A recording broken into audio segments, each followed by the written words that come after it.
Welcome to the Iron Edge, the podcast all about unlocking your full potential inside and out of the gym. This podcast is presented by Cerberus Strength USA, and you can save 10% on your order right now with the code IRONEDGE. My guest today is one half of the Hadge Brothers, Nick Hadge. How you doing, man? Awesome. How are you? Good, man. Thanks for coming up. here. Yeah, thanks for coming up. So, I mean, I've known you, I don't know, dude. It's close to a decade. I know. Very close to a decade. I know. Felt like a baby when I met you. I think it was like Nationals 2014. Sounds about right. You know, and like, I don't want to age myself here, but that's like a fucking long time ago. So, like, let's just straight out of the gate, like, you've not competed for a while. Mm-hmm. You planning to? It's weird. I can see myself competing again just as equally as I can see myself not competing again. Yeah. I actually got invited to be in a competition that was supposed to be 2 days from now, the North American Championship. JF personally invited my brother and myself, which was a huge honor. With the way life and work was going on, it just kind of wasn't in my cards, which was tough to say no because you never know when are these invites going to stop coming, yada yada. But I could see I'm in a point right now where I could easily see myself doing another competition, and I can almost easily see myself just kind of, I don't know, almost it's weird how much I can equally see both, if that makes sense. Yeah. Like, it wouldn't surprise me if I just did a competition within the next 6 months to a year. You know, like, I'm on that mindset where I'm ready for it. Yeah, yeah. I mean, I know you tore the bicep. Both of them. Both of them. Unfortunately. I mean, I did one arm both ends. Oh, wow. Because when was that? That was 2000. First one was 2019. Okay. And it was right bicep, distal. And then the last one was That's what I'm trying to think. 21. Okay, yeah. OSG 2021. Yeah. And it was left bicep, proximal. Yeah. So, I mean, how was the recovery with that? I know, like, was that, like, my process was, because I think you didn't have surgery, did you? For the distal, I did have the surgery. Yeah. For the proximal, the most recent one, they say it's around too many nerves and things like that. They recommended not. And, you know, I talked to a lot of strongmen. They say that you really don't need it to recover to full strength. Sean DeMarinis was a key example of that, but there are countless others. But on both ends, you see Bobby Thompson, who tore his distally and didn't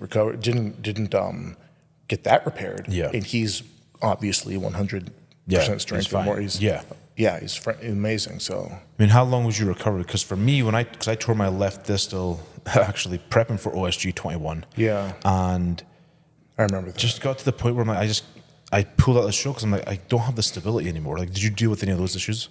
I did, and it was interesting because it's almost hard to gauge the recovery time, because after each one of those injuries, something kind of changed in my life that kind of took me on a different path.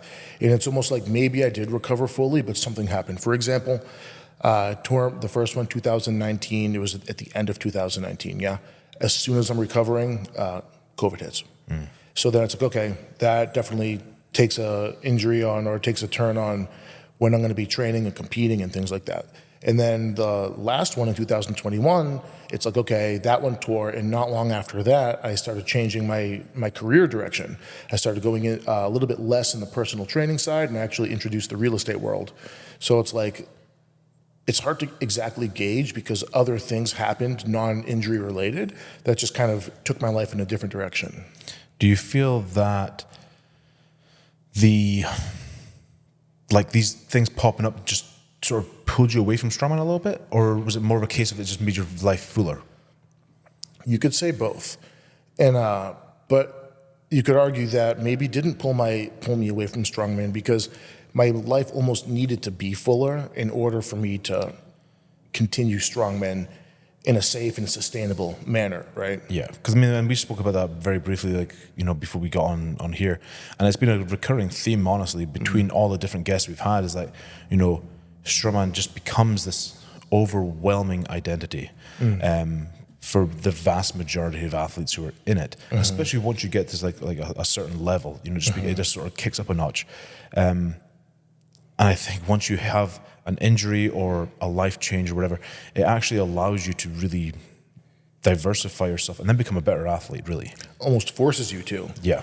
And that's 100% true, but it's almost interesting because at times you need it to be your identity if you're going to succeed to a certain level, but it's a mental game of, can you get out of that and mentally be okay? Yeah.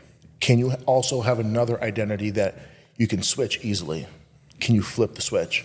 So it's hard because it's extreme. Yeah, and I think that's the problem for a lot of people, that they can't switch back and forth that easily, and it becomes like that overwhelmingly. That's all they dominant are. thing, So it's like when that's your only self and then that's gone, obviously it's not easy to, Yeah. you're like a fish out of water. Well, that's it. It's like, yeah, I mean, it's a mind fuck, honestly. Yeah. And like that was one of the hardest things for me was actually sort of like retraining my head, because I'd done it for so long. It was like retraining my thought processes that, I can have other things in my life, And for me, like I said, with life changing, it worked out. It got kind of easier because for my most recent one, it's like, okay, the career change is going to help. I ended up within the year afterwards, I got into real estate. That helped me greatly find my own place. So I bought a house with my girlfriend, who is now my fiance, and we got a poodle, and then life was great. And then we got another poodle. So, I'm incredibly happy, and I'm still able to do what I love, and it's still there. If I want to go all in, I still can. Yeah. But I'm happier, and I'm in a better position now more than ever to actually do that. I have a life that I love, where I can be that person, or I could be the athlete. I can do both, and I can have both. And to me, that's healthy and sustainable. Yeah, and that's the thing. Like for me, like I think I went the other way because I'd been in it for so long that I'm like, I need a break, get me the hell away from this type of thing. Oh yeah. But then the other thing that I've got is like, I'm still involved in it every day from the business side of stuff with Cerberus. So it's like that balance in that. And there's definitely times where I sit down and I'm like, man, it'd be awesome to go and do a high level show again. But then at the same time, I'm like, it's this weird stuck feeling at times. I know, and it's a stuck feeling because a part of me is like, it's so easy, but then a part of me doesn't want to feel selfish to the other things that I've committed to at the time. Yeah. And I feel like when the time arises, that's why I strongly consider doing the show that's coming up, because I was thinking I was almost in a position to do it no skin off my back. Yeah. But there were a couple things where, you weigh your options, and it's like I have a couple things in the direction of don't do it that kind of outweigh it. And it's like I'm close, but not yet. Yeah. And that might not be a bad thing, because, it's like I really feel like one day life's going to deal me the cards where it's like, go ahead, you can do it, and you don't have to feel guilty. You can go all in normally. Yeah. So it's gonna, it's all about just playing where you're at in life. Yeah, I think that's actually a very wise way to actually approach it. So like we said earlier, I met you in 2014 at Nationals. How did you get into the sport? I know I don't want that to be the whole podcast, but let's give me a little bit of like a background into it. I mean, it is pretty interesting. So I was never an athlete. I was always like the kind of weird, fat kid, alternative, did weird stuff. I liked boxing. That was like the drumming. I had weird physical activities, alternative. My brother was like the all-sport captain kind of thing. He went to Springfield College. Long story short, he met up with Rob Kearney. They were the same age. They kind of figured out the strongman thing together. And then I was still in high school. So I was like, I want to go to that college. I want to do strongman. It looks fun. So I got to kind of dabble with the implements as a senior in high school. And then I was like, okay, I'm going to apply to this college. Hopefully I get there. Got accepted. Exercise science. So it all goes hand in hand. It's like I went to a school for exercise science, and I'm going because I want to do strongman. And my big brother's doing it. Rob Kearney's doing it. I mean, he was even strong back then, right? Yeah. Pat Davidson was our coach at the time, kind of the mad scientist. At college, I met Andrew Triana. He's kind of the wizard who's my coach today, and that's a whole nother story. Yeah. But yeah, it's kind of crazy how I got into it. And then was that 2014 Nationals your first? That was my first Nationals. Nationals? Yeah. I was 231 pounds. I remember you being skinnier back then, yeah. You gained a hell of a lot I of had weight to cut since. weight, though. Oh, you did? Okay. Yeah, I cut from like 260. Really? Dude, I was 230 pounds in the 7th grade. How old is 7th grade? Because I'm still working this out. Like 13, 14? Ish. Yeah, something like that. Wow. Between like 12. I was a big boy. Yeah. So then obviously it took me a while, but I by college I was like around 260 and I was going to cut to 230 and compete. Did that a few times. Hated it. Yeah. Damn. Then Yeah, I became a big boy for life. yeah, like I graduated high school at 260, so I was always like the bigger kid in my class. Yeah.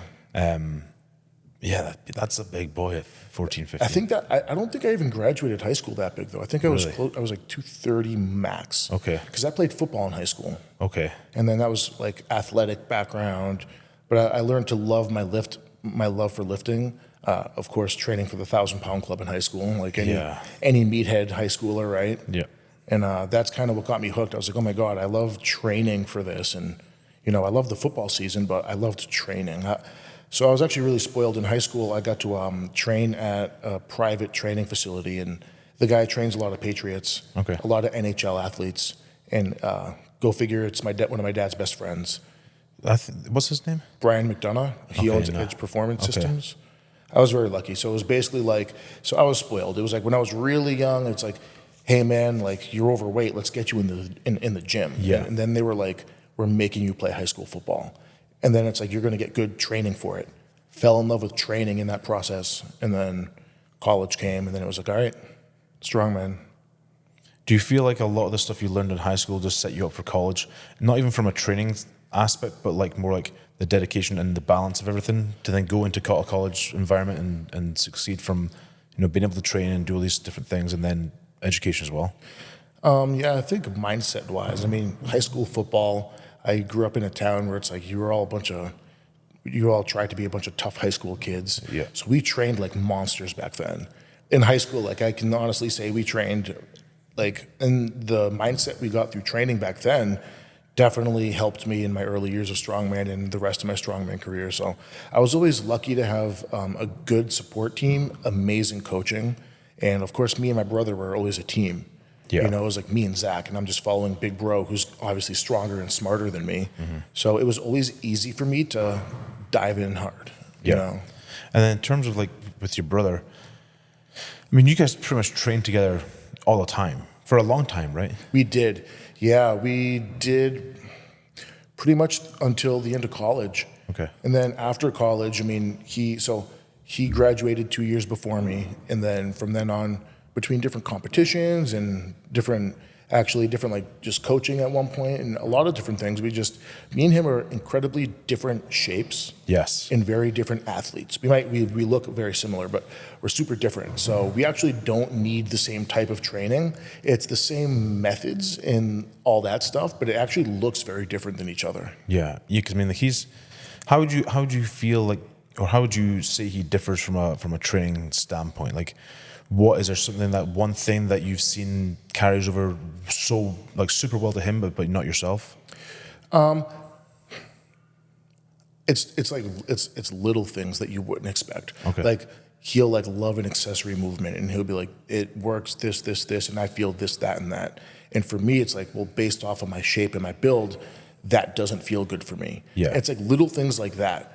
And then we see it again a couple times, like when we do moving events, we just both look very different when we do it because I'm bigger and he's more compact and we just look different under heavy loads. So yeah, it's interesting. And I think that's like, you know, what you just said there about like with the different shapes, like you feel something which doesn't work. Mm-hmm. I feel like I was gonna say with strongman, but I think with training in general, we all, like some people, especially when you're younger in the sport, you almost get sucked into this, well, I have to do this and this and this. And these accessories are how you build this lift. And it's not necessarily the truth. No. And so many people just sort of get sucked into it. And they're like, well, why am I not making progress? I'm like, well, how does that feel for you? What do you feel with that movement?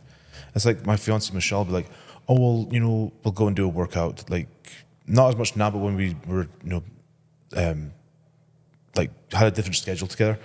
We would go and do a workout, and we'd be like, okay, let's do a lower body workout. Yeah. And she'd be like, okay, well, I really like this, and this is what I feel. I'm like, I don't feel anything. She'd be like, oh, I feel it in my glutes, and I feel this, I feel that, my hamstring. I'm like, I don't feel anything. I feel me. quad. Yeah, I'm sure you guys are built very super different. Yeah. But it's just like the same deal. It's like, well, Yeah. from a biomechanical standpoint, it should work, but it never does. Exactly. So yeah, like did you play? You didn't play football in college at all, did you? No, Zach did for about 2 weeks, and then he was like, "This isn't for me," because I think Zach going into high school football was barely over 100 pounds. 200 pounds. Okay. And he was strong as all hell. So they were like, because you're so strong, we're going to put you on the line, blah, blah, blah. And he was like, these aren't the positions I want to play. This isn't really like I talked about, our high school football was we had a very specific way of doing things. It was a big switch up. And he was like, I don't think this is my thing. Yeah. So very quickly, he was like, I don't want to do that anymore. And he joined, actually first was the powerlifting club, because the Strongman thing, it was before all that happened. So okay. I never played a lick of college football. I knew right away, I was like, I'm going to Springfield College and I'm training at Lightning Fitness. So like to make the story expanded, Matt Mills Lightning Fitness, 20 minutes away from Springfield College. How lucky can I get? Yeah. So it's like, I don't know if anybody doesn't know Matt Mills Lightning Fitness, but it's kind of like a historical. If they don't know if they don't know about Lightning Fitness, they really need to figure that one out. It's literally history. Yeah. Strongman history. His facility now is just unworldly. Untouchable. It's like we were sitting talking to Rob yesterday. It's like, he's got like 30,000 square feet. Yeah. And I can't even wrap my head around it. Yeah. Just so how much he's got. So I knew. I was literally, granted, it was a different facility. It was still massive back then. And I was a senior in high school, and I was like, okay, I'm going to this school. I'm doing Strongman. That's my coach. My brother has his team, and I'm going to join. And yeah.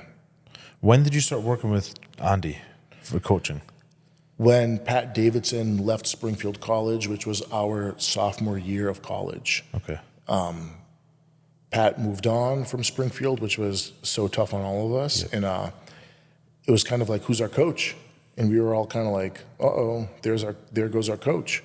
And at the freshman and sophomore year, Andy was always kind of like Pat's, his mentee. Yeah. And Pat taught Andy a lot and really kind of brought him up as a coach. And then Andy was like, I'm going to take this. And he's been my coach ever since. And by now it's charity work that he even still does it with me. It's like he doesn't, he's just helping me out because he loves me and we're best friends. Yeah. Me and Andy have like a Frodo Sam relationship, I call it. He's the whatever it's like interchangeable. But so yeah, and he's been working with me ever since, and I am lucky for every day that he does. Yeah, like I've been working with Andy or someone under Andy for the last 9 years now. Yeah, it's almost like once you go, there's no going back. Yeah, like I like the way I don't know if I ever told you this story. So the way I got linked in with Andy was that you guys were at the Arnold in 2015, and he was walking around in the lab coat. Yeah. So I had no idea who this kid was, and then I figured it out, and I messaged. I was like, "Hey, I saw you at the Arnold in the lab coat. I'd like to work with you." Blah blah blah.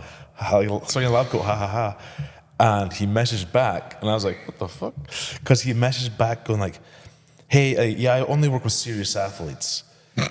And then something else. So I responded, and at this point in time, like, no, I've won Scotland's Strongest Man, I've done Britain's, I've done this, and this, and this. Yeah. So I responded back saying, look what I'd done in the sport. He's like, Yeah. oh, yeah, we could work together. Like, the lab coat was something else. What's the backstory there? It's almost self-explanatory. Like I said, Andy became our coach when I was a sophomore in college.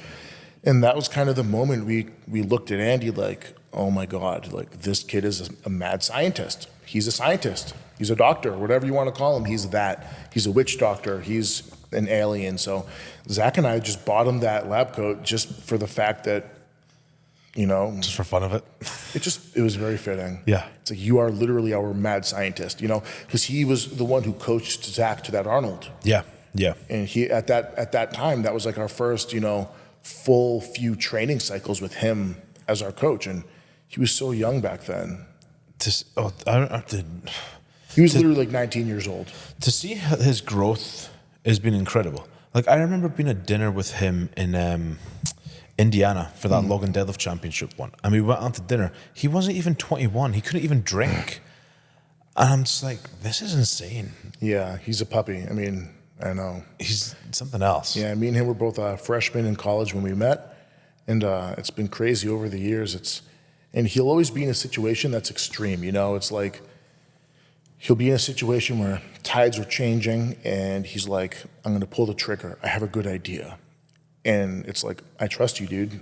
You know, there was never a moment where I was like, maybe you shouldn't do that. Whatever idea he ever had, it's just one of those things, how are you not going to trust him? Mm-hmm. You know, and everything he's ever said that he was going to do, he does it and explodes and expands it. Yeah. And it's been crazy to watch his success. Well, he's just taken off, especially in the last like year or two. It's incredible. Yeah. Yeah, I like texting the other day. I was like, "Where are you right now?" He's like, "Oh, I'm in Spain." And I go to London. I'm like, "Dude, He just came out with an amazing nootropics ebook. Yes. Unbelievable for, you know, anyone who wants to learn about nootropics in general. So yeah, he's like the wealth of knowledge is just ridiculous. he's an alien. Yeah. So I mean, like I said, like this whole podcast is about learning who you are, and you know, I posted a teaser yesterday about Hannah's one coming out on Monday, and she said like, "Meet me, not Swampy." And I'm like, man, that actually really That's puts cool. it really well. Like that really sums up what this podcast is about. Yeah. So I mean, like, you know, like, what makes you tick? Like aside from being in the gym and then, you know, like selling houses, like what's the day in the life of Nick? Yeah, it's interesting because I'm probably not what you would expect for like a strong man that looks like me. Yeah. You know, like I'm a very agreeable, happy person. I'm pretty much a big teddy bear. Yeah. By nature, I'm like not competitive, you know, so whenever I have success in strongman, or if I ever have or whatever, it's really just I become obsessed with the process. I love doing the thing, and it almost becomes like my hobby. It's almost like writing a story, and it's like I progress it, and it's me versus myself only. And then obviously there's like a hint of imagination there, but you know, I'm honestly kind of like a little kid. Like at the heart of it, I really am. Yeah. You know, I love just hanging out. You know, like I don't go out often. I'm kind of an introvert. I have my 2 poodles, my fiance, my brother, a couple close friends, and that's really it. Yeah, I mean, it's like, you know, going back to what you said about like you're not what people expect. It's like, you know, you turn up to the gym in a Disney shirt and all that sort of stuff. Yeah, exactly. Completely. I almost wore like a big Mickey Mouse shirt today, but I was like, I should wear something maybe less loud. No, you should have. That would have been fine, 100%. I know. So, But people, that's the thing. Like people just don't expect it, and it's like, it's funny to me to see that side of stuff because people are like, oh, you got this big, you know, 300+ pound guy with a big beard and, you know, fucking looking ginormous, and you just completely blow every expectation out of the water. Yeah, I don't like the only time I actually feel what I look like is maybe when I'm in the middle of an amazing training session and I'm like, woo, like I feel like good. I feel, but most of the time I don't really feel big. Yeah. I honestly do feel kind of like a little kid. It's funny that you say that because even though like I'm like, you know, 270 pounds, I've been up to 320 at times. Like I've never felt like a bigger dude. And then I see myself in pictures and I'm like, oh, you know, but I think it comes down to, you know, it's like Michelle and I sit and talk about it, and I was like, you know, I know I say I'm a bigger dude, but I don't feel like that because pretty much my entire adult life has been around guys who are, you know, 350, 400. Yeah. So like for me, like, it's a warped it's perception. super warped. Yeah. Whereas if people look at us and be like, oh man, he's like a fucking monster, and like, no, I'm just a guy, you know. Yeah. Do you feel like Strongman has changed your perception of yourself and your outlook to yourself in terms of like, you know, self-image, you know, confidence levels and all that sort of stuff? Definitely. Like I said, I was never a crazy competitive person. Like I said, very super agreeable. I think Strongman kind of taught me to have an edge and grow some teeth, which I needed because you need that in life. And yeah, I think that's kind of like the big thing that it really helped me gain. I'm also very not the most confident person just by nature, but once again, you know, that stuff, it helps, you know. But maybe it wouldn't even be necessarily need to be strongman. It's almost like anything, once you kind of get good at something, you gain some confidence, I think. It doesn't have to be strongman, but you know, like eventually I'm like, wow, I'm getting good at this stuff. You know, then it's like, a confidence that I definitely would not have normally ever had. So it's crazy because I pride myself. I love strongman, but I love being able to move. I love being like a healthy person. And that's kind of, that's the big thing that I really didn't have the confidence with. So Yeah. Yeah. And I mean, talking about moving, like a sort of segue is like, your movement preps and the movement preps that Triana and has programmed for years are super in depth. How does that, to get into like a sport specific side of stuff, like how do you feel like that has changed stuff? I mean, like I feel like the sport has moved in that direction in the last, I don't know, 3, 4, 5 years, maybe even longer. But when I was starting out, and I think this is the same for a lot of athletes still, it's like they walk in the gym, put their shoes on, and start picking up a barbell. Yeah. I mean, how do you feel like the movement prep and like plyometrics and all the other stuff has made you as an athlete? Probably the key factor to any success that I've had, because it's plyos, movement prep, whatever. We do a lot of breathing exercises, but in general, it's health. Yeah. Living a healthier life. So, I mean, it's expanded beyond movement prep, where it's like make sure we're eating, sleeping, make sure you're doing certain things to get the most out of your sleep and the most out of your food, whether it's times of day to eat, what natural supplements you could take to help you digest your food, or little things like that to just be a healthier person. And that's really what movement prep is. It's let's be a healthy person, it's low impact things. It's in depth and it's intense, but it might not be, like it's not a heavy deadlift. It's like very basic stuff, or jumping, which technically is difficult, but it's just body weight stuff, and it's basics. It's pretty much what little kids do. Yeah. It's just, and it's like kind of going back to that personality of like, I'm a big little kid. It's like, hey, let's tap into that a little bit, because let's keep that athleticism of be bouncy, be light on your feet, be able to get good at play, change of direction, be able to get close to the, jumping and being oriented with the floor a certain way. Because if you're only doing heavy stuff, you're going to feel like a refrigerator. You're going to be like, damn, I don't have much, variability. I can't move through space that well. Yeah, and that was one of the things, like, for me, like when I started working with Andy, I'm like, what the hell is all this? And then I came to love it. And then now, like if I walk in the gym, I'm like, I think because, if I'm honest, part of my mindset is almost like, well, if I'm not competing, I don't have to do all that other stuff. And I'll have a good session-ish. Yeah. But when I actually do a full proper warm up and the movement, like, 5 minutes on the bike and move, and then get on, like, do the movement prep and do this stretch and do that stretch, everything just clicks and flows so much more. It honestly dictates to how the session is going to go. Yeah. So we can, he'll specifically give me a movement prep to set the tone for the session. For example, the substrate days that he calls it, which is essentially a glorified strongman type bodybuilding day. He'll give me a movement prep that gets me out of breath first, and it can be a variation of things, med ball movements, kettlebells, med balls, breathing exercises, whatever. But be out of breath. Once you can get yourself like pretty crazy out of breath, then go get a pump. The pump slaps way better. It's kind of interesting. Whereas if I go in there and just hit a bunch of sets of 20, like cold, it doesn't hit that great. But if I do something that's going to make me like, oh my God, I'm crazy out of breath, then go hit those sets of 20. You'll get a better pump. So it's like what you do will actually set the tone for the type of training. On one of my days, he'll say, here are the parameters for your movement prep, but do X amount of sets to get you like this much up the curve. If you do more sets, you'll be at like peak performance where you're just going to want to just go right into your main lift. But do X amount of sets so you'll start peaking when you're halfway through your main lift. So he'll really judge all of those things to set the tone for the session. And that's getting into it super deep. On a very low resolution standpoint, movement prep helps everybody. It's essentially just kind of biohacking.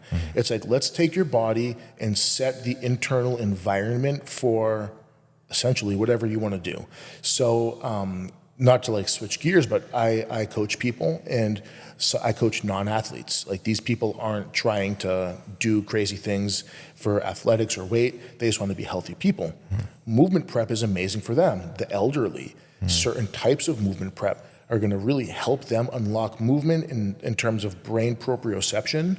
And it's pretty much like biohacking, you know, because you do the movement prep, you feel a certain way, and then you can go any direction you want after that. It's up to you. You can go do strongman, or you can take it easy and just work on health. So it's really kind of like the gate. Yeah, I never knew you worked with like non-athlete stuff. Like I was always under the impression that you worked with mostly strength athletes. Mostly non-athletes, you know, a lot, because I do a lot of random things. In-person personal training, online coaching, and FaceTime sessions where I'll literally be on the FaceTime with somebody who has a gym in their home or something like that, and I'll run them through a session. Yeah. A lot of the time, especially when you're a personal trainer or a fitness coach, most of your consistent clients are going to be elderly, of course. I love working with athletes, and I never deny athletes. I have like a handful of athletes that I love, but something is really unique about people who just want to be healthy. Yeah. You know, I really appreciate the person who just wants to be able to, like I work with, and they're not elderly. Like I have a lot of people that are my age. They're just like, I want to be able to do things and not be in pain. Yeah. You know, like maybe they've had incredibly unhealthy pasts, and it's like, let's get me out of that. And I just want to be able to do whatever I want with my friends, go on long walks, go on hikes. And I just want to be a healthy person. And then you can help give these people life, so to speak. And then it feels so. good. How did you sort of segue into that industry? Right Was that from straight out of college? Oh, really? Okay. Yeah, I graduated college in 2016, exercise science. I worked at Equinox. I knew you worked at Equinox. Corporate personal training. Yeah. I learned a lot. It was an amazing time for what I learned, but it wasn't for me. Long story short, I mean, I'm sure you just don't. I don't strike you as a corporate high-end personal trainer. You know, I mean. So then I started working at MetFit, which is a private, you know, and it's been amazing, and that's the environment in which I flourish. That's this kind of gym, you know, like a gym. So are the people who are like the elderly clients, are they coming to MetFit? Some of them do. Okay. But they're seeking it out essentially. Yes. Okay. Some of them do. Sometimes I have a couple at-home clients. Okay. So I do at-home coaching. Damn. Yeah, in gyms, at homes, through FaceTime, Excel sheet weekly updated. Yeah. Because if you're going to be in the fitness world, you have to have all these options, right? You can't just do one thing. Do you feel like your look has stereotyped you at all, or maybe stereotyped you in Equinox, but not so much in MetFit? Stereotypes me everywhere. Yeah. And it can be horrible because people are like, hey man, I'm going to pay you and we're going to get my bench press up to 3 million pounds in 3 weeks because I look like the guy that you just go heavy with all the time. Yeah. And I'm like, we're going to breathe. We're going to do a lot of, you know, non-traditional things that are tedious and require you to master your body. And the people who eat that up, they eat that up. And they're going to be there and they're going to be my consistent clients. How often have you dealt with people who are like, nah, I'm good, I just want to lift? Like, do you deal with that often, or is it more like, hey, this will get you better long term, and then they buy in? Like, do you see a lot of that, or like do you see more people who are like, this isn't for me? Some people, but they always tend to have a little bit of give. But especially being a coach, you have to meet people what they want and where they're at. So I've had people that are like, I just want to come in and get a pump, and I'm not going to turn you away. Yeah. It's like, I'm going to help you get a pump. We're going to do it safely. And I'm going to give you more ideas on, you know, because a lot of time people just don't have a broad view on how to look at the weight room or training, fitness. So I just like, at least whoever you are, I just want to at least maybe give you a different lens on this stuff. Give you, like, everyone should walk away with something. Yeah. How, you know, moving into the realty world. Yeah. How's that been? How's that been for a transition period? I mean, tough? Of course. Yeah. If there was one thing I knew nothing about, it was that. Yeah. I went to school for exercise science, you know. I mean, I did not know anything about real estate, the housing market. So it was honestly, that was part of the draw as well. I was like, I kind of want to jump into something totally unknown. You know, you get to that point of your life where it's like, I mean, it's not that I've been doing the fitness stuff forever, but it is all I've ever known. And it seemed really relevant, you know, especially because within the first year of getting my real estate license, I bought a house, thank God. And it helped me. Yeah. So, and then, but it's also, I got my appraisal license because that's going to be a little bit more consistent. Yeah. You know, because sales is you eat what you kill. Yeah. That's the same as the fitness world. So. Yeah. Do you feel like the lessons you learned in Strongman is helping with that world, or you know? Sorry, say that again. Like, do you feel like is there any lesson in Strongman that's linked into like the working world, especially the realty stuff? Yeah, and I'm not sure if it's necessarily, it probably is Strongman, but it's also kind of like the lens of the performance vibe and the kind of the ideas of my training that I've been able, it's because with the way I train, it's almost like reteaching yourself how to learn something. Yeah. That's how we train. That's how Andy trains me. It's when we have a task, we're going to treat the brain a certain way to learn that task. And then now you know how to learn things better. Things that you don't know, you can learn. And that is 100% applicable to anything because it all comes down to health. Learning. How do you learn better? Sleep really good the night that you learn something big. During sleep that night, that's when your brain takes all the memories and stores them into your memory file and you learn things better. Like little stuff like that. How do you learn better? How do you train better? It actually does go hand in hand. Yeah, and I think that's a lot of the stuff that we don't actually think about as strength athletes, honestly. I think like, you know, the traditional approach is go lift and eat and sleep and that's it. Whereas all these intricacies change the entire game. Yeah. So what's the longer term plan? Like you know, build up the real estate stuff, keep doing the coaching stuff, and then, you know, just keep living and enjoying like that the lifestyle. Or do you have other plans and other goals that you want to like break into? I do have other goals, but they're all over the place. Okay.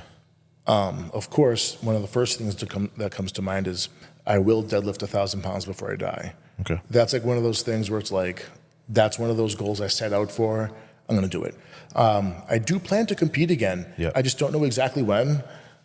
I'm young. I have time. Yeah. Yeah, know, 'cause you're not even 30 yet. I'll be 30 next year. Yeah. So become more financially on my feet, enjoy my fiance, my soon-to-be wife, my poodles, my little family that I have that I am so grateful for. Enjoy those things. You know, if I ever hit the lottery, maybe I will open up a facility because I've always wanted to open up a gym. It's always been on the back of my mind, but I know all the things that come with it. I've seen so many people's experiences, so I know I'm definitely not there, but small things on the back of my mind. Like, you know, I like to have goals that are like shoot for the stars kind of goals and then work backwards. So I'd say that's my biggest goal. Okay. And then I want to get into like, you know, who you are and upbringing and stuff like that. Like, what was childhood like? I know you said like, you know, it wasn't like you were the non-athlete kid and all that sort of stuff. Like, how was it like with your brother? Like, I have a pretty good relationship with my brother. Yeah. Like I learned like he sort of followed in my footsteps the same as Zach with you, and then like my parents were like very much like, you know, hey, we're going to travel and we're going to do this and we're going to do this. How was life? How was growing up? It was funny. My father was a bodybuilder. Okay. My mom's father, so my grandfather, was also a bodybuilder. Okay. So I just had these like older guys flexing their pecs, like, and I was like, look at these jacked guys. I was like, I know one day I want to grow up and also have muscle. I didn't know what that even meant because I was like, you know, I would be like a little kid and they'd be like, stand up on your tippy toes. Oh my God, look at his calves. Like making me like flex, and I'd be like a puppy at the time. And it's like, it's funny. So that's what I grew up around. I grew up around, you know, fit. Did you get into lifting at a young age because of that? Like, do you think there was like a little bit of it? There was influence. Yes. But not really. Yeah. I mean, I started lifting at 12 years old, but it was more so to lose weight, like I said. Yes. I was 230 pounds. I was a big boy. They were like, let's get you moving. Let's get you athletic. Yeah. But I mean, it's not like it is today. You know, like today, everyone lifts weights at an earlier age because of the, you know, social media or whatever they see. But, you know, back then it really wasn't as common. No. I mean, I feel like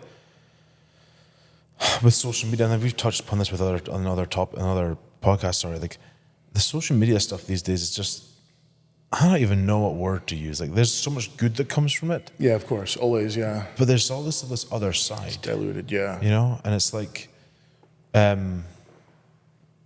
do you think you would have got into it earlier, or had more influence if you'd been around that a bit more? Maybe I wouldn't have gotten into it. I would have been like, this is lame. Yeah, I know, right? I don't like all this. It's different these days. It's so different.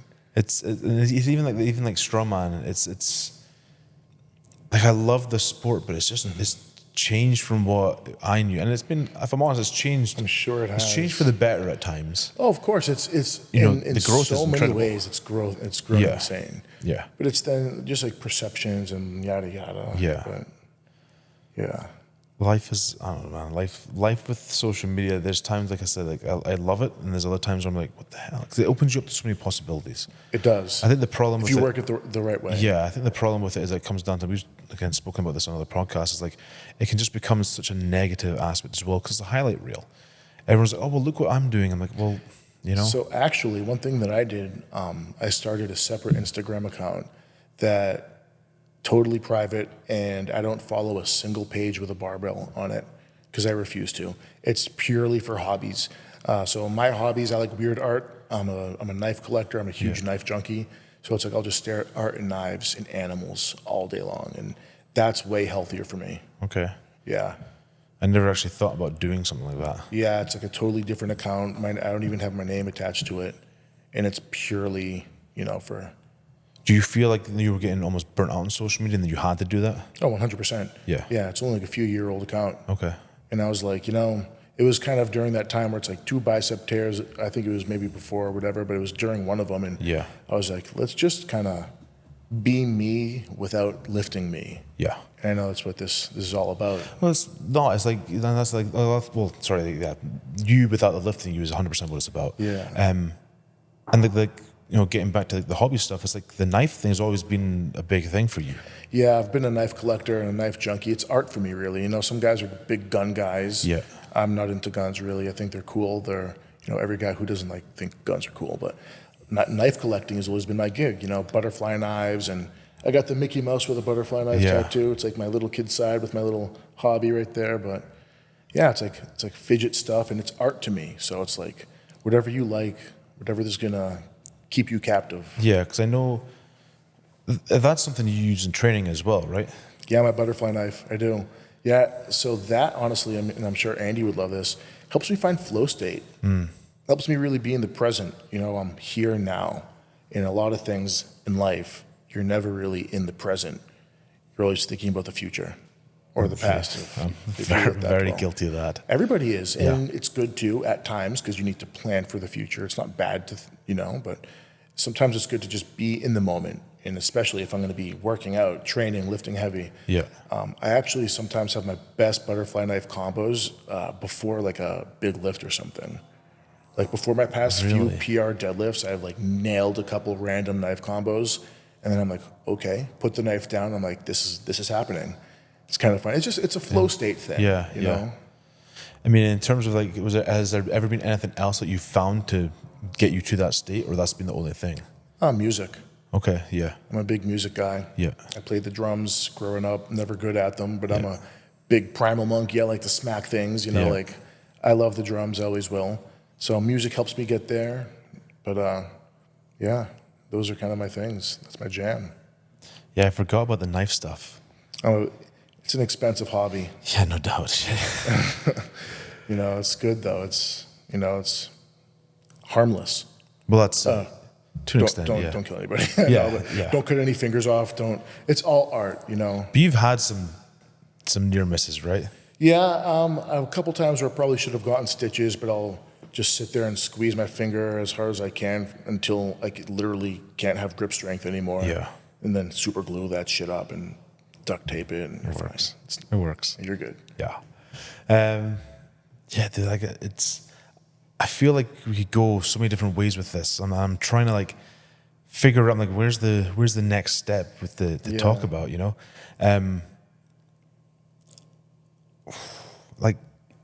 what would you say, for coming into the strength world and really coming into like, a life lesson thing?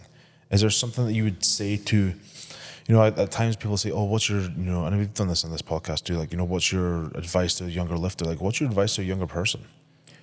And to be honest, that's probably, I think you asked me what my goals are. Yeah. I want to help people, whether or not they're younger people or who, but I definitely want to help people more because I've always had amazing guidance. Yep. And I've had amazing experiences.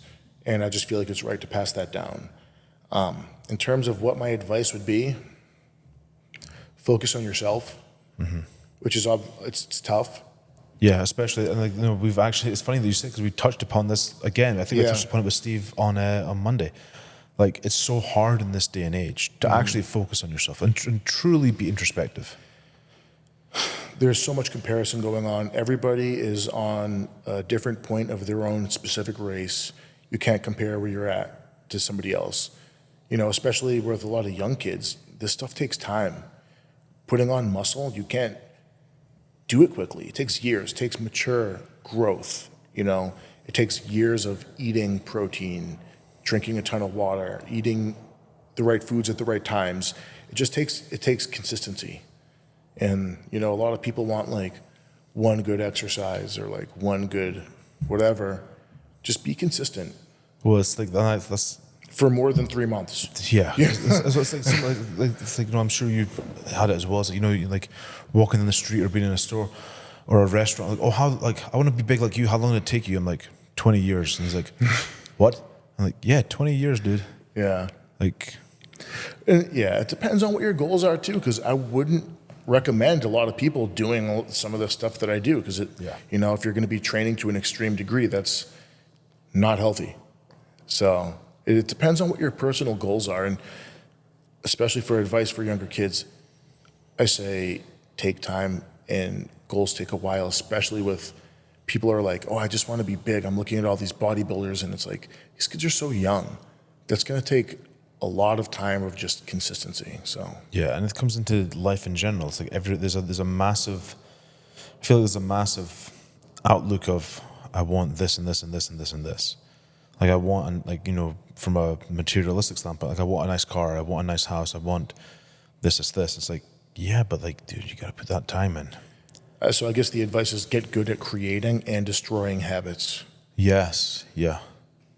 That's probably my best That's advice. actually There really it is. good. If I could pin that, get good at creating habits and also destroying habits. Yeah, because I think once we create them, we start to get too comfortable at times, you know? And then you have to sort of reinvent yourself. Especially if you have a bad habit, it's hard to break. 100%, yeah. So in the reinvention of Nick Hadge, what's the next step? Is there a next step, or is just I feel like with you and your brother especially, aside from the other people I like, I'm involved with in life, that you guys, it's never like a big step. It's always just like this, like, flow into an evolution of yourself. That's what I feel like. And I'm not sure, because like I said, I was supposed to compete in a few days, and it was tough to say no, but I've been seriously enjoying training in a very hard manner without the confines of a show. Mm-hmm. So I think the next step is develop myself as a person to the point where I'm like, I feel really strong and I feel like I can do a competition without sacrificing from my own training. Because once you commit to a competition, it's really about the competition and the competition events, which doesn't mean you get to work on what you're bad at. So I think I just need to work on, what things I could improve on, and then, find the flow from there. But and I think, like, once you've done some stuff, like I think once you've hit like reached a level in the sport, like you have, like you've done some stuff in the sport, you and your brother, that people can only dream of. I mean, like, you guys did a team contest together. You won junior worlds, right? Yeah, it was such a crazy, because especially both of those, I was super young. Yeah. So now imagine, I think that the world's strongest junior was like 23 and under. I was 22 at the time, and I freaking somehow beat Tom Stoltman. We were both 22, and it just didn't make sense. So Now imagine like you're 22 and you feel like you're on top of the world, but you're not. You're just a 22-year-old kid. Yeah. You know, haven't even bought your first house yet. Haven't even done anything. So it was definitely tough to feel like you're on top of the world, feel like you're doing all this stuff, traveling to Europe. Like I think I competed in Europe 4 or 5 times, you know, competing with Big Z and all the top guys. And then it's like 1 minute you feel like you are literally a rock star on top of the world, and then the next you're like, wait a minute, I really am just a young kid. I have so much to do. I have so much to prove. I'm nothing yet. So it's funny because I feel like I've done a lot, but I also feel like, what have I? I've had a lot of great experiences. Do you look back on, say, stuff like, you know, beating Thomas Sullivan, for instance, and do you look at it from a perspective, or have you ever looked at it from a perspective of like, okay, well, because I do this with myself. Yeah. Like I did myself with, where it's like, oh, like I was second to Eddie, and then I'm like, oh, well, why did I not hit that next level? Why didn't I continue? Yeah. Oh, well, do you have any of that stuff? so that was my goal. I did teenage nationals and I won that, and then I did junior nationals and then I won that, and then I did junior worlds and I won that. And in my head, I was like, oh, if I can just stay at the top of my age bracket, you know, like be the best 20 whatever year old and keep that up, then that's how you become the world's strongest man. Yeah. And then it's like, wait a minute, how old is Novikov? And like all these young guys popping up everywhere. And I'm like, oh my God, wait a minute, these guys are so young. You have Mateus, Martins. Funny, Martins actually went to Springfield Technical Community College or something like that. Really? Literally a few miles down the road from Springfield College. So Martins went to a college right down the road from me, Zach, and Kearney. It's like, there must have been something in the freaking water, man. I knew he'd lived around Isn't that here. weird? I had no idea he did that though. Not many people know that. Yeah. It's like at one point we were all at colleges like right there. Man. Yeah, it's weird. Dude. But yeah, and then life goes on, life takes different paths, and then it's like, damn, you know, the talent every year explodes. Yeah. Every year. It's unbelievable. More athletes that are stronger than ever, and just to keep up, you know, it's...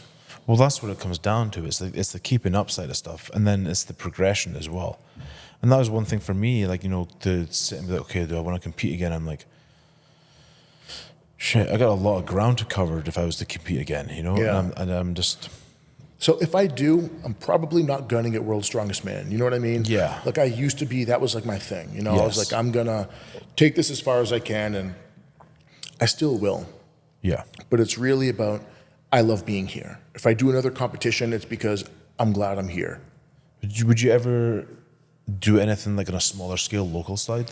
Probably. Yeah. You know, probably. Yeah. I've thought about it because I won Junior Worlds, and then that got me the tie with Ultimate Strongman. Yep. So that's why I was able to go compete with all the big boys over in Europe. That took me out of the American shows, so I never got my pro card. Yeah. Yeah. So I could go do the Titan Barbell competition, and you know, like That's the same as competitions me. like that look appetizing. You know, it's like, oh, I might want to do this. I love these people. You know? Yeah, and that's the thing for me that, you know, like I had done a bunch in the UK, and then when I moved over here, it's like, oh, you're back in the pond now. You're back in like the smaller scale stuff. My brother's not. He's a pro, so he's What's his plan? same as mine. Yeah, Be healthy, be happy.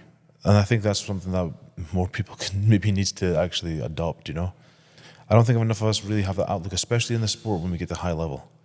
Yeah. You know, it becomes very much a job, and then like Rob and I were talking about yesterday, like as soon as it becomes a job, a lot of the fun goes away. It's true.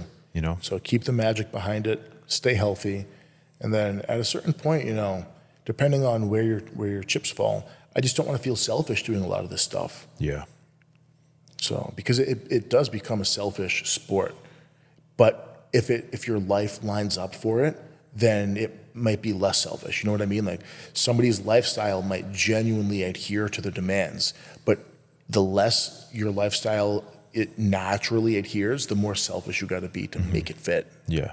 So it's just finding that fine line. Do you feel that the lifestyle nowadays adheres more, or is it harder to balance now that you've got the realty side of stuff? it's never gonna be as easy as it was being a young Yeah. kid in college. Yeah, I know. Tell me about it. Less bills. Yeah. I mean, that's why I was, like life presented its opportunity and I Yep. took it. Yeah. That was the same as me, 100%. It's like, damn, why wouldn't I? I'm able to train hard. I have all these opportunities.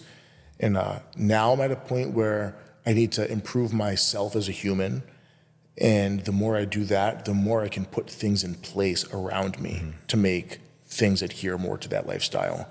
So it's like, whatever things I can do to make it so it's like, wow, I can actually, now I can do it again. Now I can pull the trigger again, so to speak, Yeah. Yeah. But it's kind of like a puzzle, making it all fit and work out. But it's a puzzle I'm grateful for because I have all these amazing things in my life that I wouldn't trade anything for. I never saw myself being in this position back then. Yeah. And I'm actually happier than ever. So, That's really good to hear, dude. yeah. Well, I'm going to wrap it up there. Yeah. Thank you so much for coming up. I very much Dude, appreciate thank it. you so much for having me. Seriously, it means a lot. It was awesome to catch up. I missed you. Hell yeah, dude. Miss you too. Yeah. Thanks, brother. Thanks, man.